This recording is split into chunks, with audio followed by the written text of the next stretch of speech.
ಅಯ್ಯೋ ದೇವ್ರೆ, ಮಿಂಚು ಗೌತಮ್ ಮಗಳು ಅನ್ನೋ ಸತ್ಯ ಗೊತ್ತಾಗಕ್ಕೆ ಮುಂಚೆನೆ ಅವನು ಕೊಲ್ತೀನಿ ಹೋಗ್ತಾ ಇದ್ದಾನೆ ಈ ಕಿರಾತಕ. ಇನ್ನು ಅವಳು ನಿಜವಾಗ್ಲೂ ಗೌತಮ್ ಭೂಮುಖದ ಮಗಳು ಅಂತ ಗೊತ್ತಾದಾಗ ಏನು ಅನಾಹುತ ಮಾಡ್ತಾನೋ. ಕ್ಷಣದಿಂದ ಕ್ಷಣಕ್ಕೆ ರಕ್ಕಸನಾಗ್ತಾ ಇದ್ದಾನೆ. ಇಲ್ಲ ಇಲ್ಲ, ಇದನ್ನ ಗೌತಮ್ಗೆ ನಾನು ಹೇಳಲೇಬೇಕು, ಅವನಿಗೆ ಸುದ್ದಿ ಮುಟ್ಟಿಸ್ಲೇಬೇಕು. ಆದರೆ ಹೇಗೆ? ಅಯ್ಯೋ ದೇವ್ರೆ.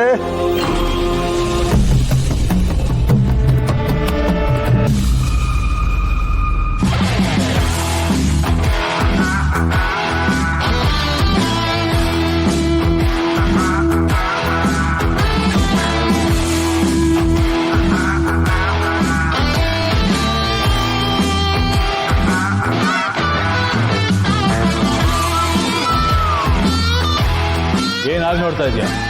ಓ, ಗೆಟಪ್ ಚೇಂಜ್ ಆಗಿದೆ ಅಂತಾನ?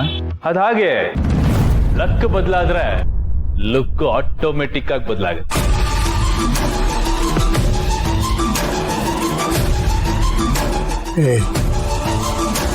ಈ ಅವತಾರದಲ್ಲಿ ಏನ್ ಮಾಡ? ಮಾಮು ಏನು ಕೇಳಿಸ್ತಾ ಇಲ್ಲ? ಓ, 4 ದಿನದಿಂದ ಅನ್ನ ನೀರು ಇಲ್ಲದೆ ನರಳಿಸಿದ್ರೆ ಎಲ್ಲಿಂದ ಬರುತ್ತೆ ವಾಲ್ಯೂಮ್? ಹೋಗ್ಲಿ ಪಾಪ, ಇರು.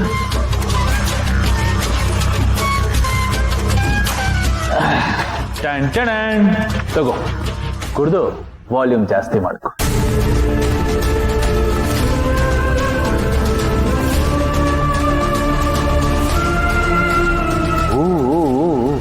ಸಮಾಧಾನ ಸಮಾಧಾನ ಸಮಾಧಾನ.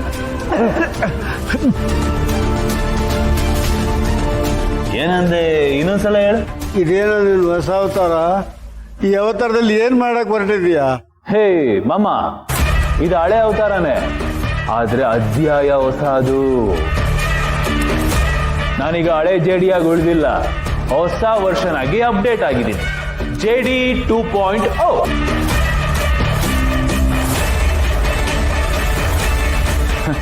ಲತ್ತೆ ಓಡಿಸ್ಕೊಂಡು ಬಿದ್ದಿದ್ದವಂಗೆ ಈಗ ಸಡನ್ ಆಗಿ ಲಕ್ಕೆಲ್ಲಿಂದ ಹೊಡಿತು ಅಂತ ಯೋಚನೆ ಮಾಡ್ತಾ ಇದ್ಯಾ? ನೆನಪಿದ್ಯಾ ಮಾಮ ನಿನಗೆ?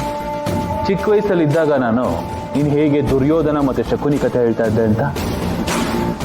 ಆದ್ರೆ ಬುದ್ಧಿ ಇದೆ ನೋಡು, ಅದು ತುಂಬಾ ಕಡಿಮೆ ಇತ್ತು. ಪ್ರಾಬ್ಲಮ್ ಇದ್ದಿದ್ದೆ ಅಲ್ಲಿ. ಏನ್ ಗೊತ್ತಾ?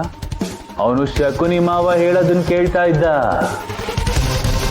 ಶಕುನಿ ಮಾವನ್ನ ಅವನು ತುಂಬಾ ನಂಬಿದ್ದ, ಆದ್ರೆ ಕುರುಡಾಗಿ ನಂಬಿದ್ದ. ಈ ಯೂಸ್ ಮಾಡದೇ ಇರೋ ಕಬ್ನ ತುಕ್ಕಿಡಿಯುತ್ತೆ ಅಂತಾರಲ್ಲ, ಹಾಗೆ ಅವನ್ ಸ್ವಂತ ಬುದ್ಧಿನ ಅವನು ಉಪಯೋಗಿಸ್ದಿರ ಅದು ತುಕ್ಕಿಡ್ದೋಗ್ಬಿಡಿತ್ತು. ಈಗ ಆ ಪುರಾಣದ ಕಥೆಗಳನ್ನು ಯಾಕೆ ಹೇಳ್ತಿದ್ಯೋ? ಅದಕ್ಕೆ ಇದಕ್ಕೆ ಏನ್ ಸಂಬಂಧ? ಸಂಬಂಧ ಸಂಬಂಧ ಇದೆ ಮಾಮ, ಖಂಡಿತ ಇದೆ. ಇಷ್ಟು ದಿನ ಈ JD ಬರೀ ಕೌರವ ಆಗಿದ್ದ, ಆದ್ರೆ ಇನ್ಮೇಲೆ ಇಂಟೆಲಿಜೆಂಟ್ ಕೌರವ. ಇನ್ಮೇಲೆ ಈ JD ಆಡೋ ಆಟದ ಫಾರ್ಮ್ಯಾಟೇ ಬೇರೆ ಇರುತ್ತೆ. ನಾನು ಬಲ ಉಪಯೋಗಿಸಬಾರ್ದು ಅಂತ ಡಿಸೈಡ್ ಮಾಡ್ಬಿಟ್ಟಿದ್ದೀನಿ ಮಾಮ. ಇನ್ಮೇಲೆ ಓನ್ಲಿ ಉಪಯೋಗಿಸೋದೇನಿದ್ರು ಬುದ್ಧಿ ಮಾತ್ರ. ಶಕುನಿ ರೇಂಜ್ಗೆ ಚದುರಂಗ ಹೇಗೆ ಆಡ್ತೀನಿ ಅಂತ ನೋಡ್ತಾ ಇರು. ಕೆಳಗಡೆ ದಾಳಾನು ಉರಿಸ್ತೀನಿ, ಮೇಲ್ಗಡೆಯಿಂದ ಗಾಳಾನು ಹಾಕ್ತೀನಿ. ನೆನಪಿರ್ಲಿ ಮಾವ್, ಯುದ್ಧದಲ್ಲಿ ಗೆಲ್ಲೋದು ವೀರ, ಆದ್ರೆ ಮೋಸ ಮಾಡಿ ಗೆಲ್ಲೋನೇ ಈ JD. ಒಟ್ನಲ್ಲಿ ನಾನು ಗೆಲ್ಲಬೇಕಷ್ಟೆ, ಬೈ ಹುಕ್ ಆರ್ ಕುಕ್. ಅದಕ್ಕೆ ಏನ್ ಬೇಕಾದ್ರೂ ಮಾಡಿ. ಏನ್ ಮಾಡಕ್ ಹೊರಟಿದ್ಯೋ? ಈಗಾಗಲೇ ನಿನ್ನಿಂದ ಗೌತಮ್ ಭೂಮಿಕಾಗೆ ಸಾಕಷ್ಟು ಹಿಂಸೆ ಆಗಿದೆ, ಇನ್ನು ಹಿಂಸೆ ಕೊಡ್ಬೇಡ ಕಣೋ. ಪಾಪ ಏನು ಅರಿಯದ ಪುಟ್ಟಿ, ಅದಕ್ಕೆ ಯಾಕೋ ಇಷ್ಟು ಕಷ್ಟ ಕೊಡ್ತೀಯ ನೀನು? ಏನು ಮಾಡಬೇಡ ಕಣೋ ಕಿರಾತಕ, ಏನು ಮಾಡಬೇಡ ಕಣೋ. ಏ ಮಾಮ, ನೀನು ಹೇಳಿದ ತಕ್ಷಣ ಬದಲಾಗೋದಿಕ್ಕೆ ಈ ತಲೆ ಮಾಸಿರೋ ಹಾಫ್ ರೇಟ್ ಚೀಪ್ ರೇಟ್ ಗಿರಾಕಿ ನಾನಲ್ಲ ಅಂತ ನಿನಗೆ ತುಂಬಾ ಚೆನ್ನಾಗಿ ಗೊತ್ತು. ಸೈಲೆಂಟ್ ಆಗಿ ಮಾಡೋದಕ್ಕಿಂತ ಮುಖದ ಮುಂದೆ ಹಿಂಗೆ ಹೇಳಿ ಮಾಡೋದ್ರಲ್ಲಿ ಸಿಗೋದು ಕಿಕ್ಕೇ ಬೇರೆ ಮಾಮ. ಇನ್ನೇನ್ ಮಾಡಕ್ ಹೊರಟಿದೆ ನೀನು? ಮಾಮು, ಬೇರೆ ಯಾರಿಗೂ ಹೇಳಲ್ಲ, ನಿನಗೆ ಮಾತ್ರ ಹೇಳ್ತೀನಿ. 2 ಕಿವಿಲಿ ನೀಟಾಗಿ ಕೇಳಿಸ್ಕೊ. ನಾನು ಯಾವ ಕೆಲಸನ ಅರ್ಧಕ್ಕೆ ಬಿಟ್ಟಿದ್ನೋ ಆ ಕೆಲಸನ ಈಗ ಕಂಪ್ಲೀಟ್ ಮಾಡಬೇಕು ಅಂತ ಪಕ್ಕಾ ಡಿಸೈಡ್ ಆಗ್ಬಿಟ್ಟಿದ್ದೀನಿ.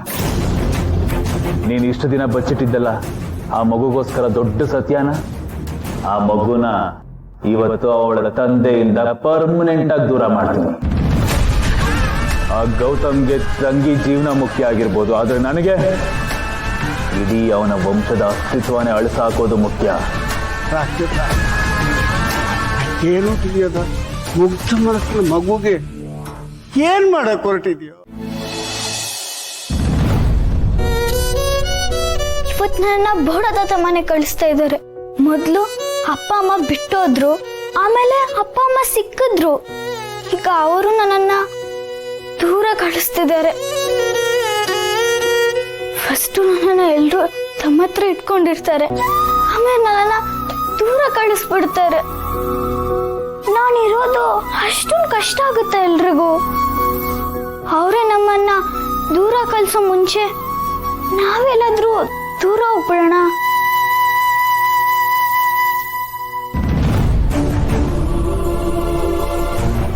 ಏನಾಯ್ತು ಮುಂಚು? ಯಾಕೆ ಬೇಜಾರಲ್ಲಿದ್ಯಾ? ಏನಿಲ್ಲ, ನಾನೇನ್ ಬೇಜಾರಿಲ್ವಲ್ಲ. ಅದು ಇವತ್ತು ಫಸ್ಟ್ ಡೇ, ಅದಕ್ಕೆ ಖುಷಿ ಬಂದಿರ್ತಲ್ಲ, ನಾವು ಮಾತಾಡ್ಸ್ಕೊಂಡ್ ಬರ್ಲಾ? ಖುಷಿ ನಾನು ಬರ್ತೀನಿ ಮುಂಚು. ಇಲ್ಲ ಅಪ್ಪು, ನಾನು ಇವಾಗ ಮಾತಾಡ್ಸ್ಕೊಂಡ್ ಬರ್ತೀನಿ, ಆಮೇಲೆ ನೀನ್ ಮಾತಾಡ್ಸುವಂತೆ. ನೀನ್ ಇವಾಗ ಕ್ಲಾಸ್ ಹೋಗು. ಸರಿ, ಬೇಗ ಬಾ.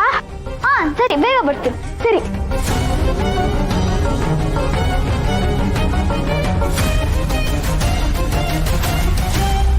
ಬಾಯಪ್ಪು, ಇನ್ ಯಾವತ್ತೂ ನಾನು ನಿನ್ ಕೈಗೆ ಸಿಗಲ್ಲ.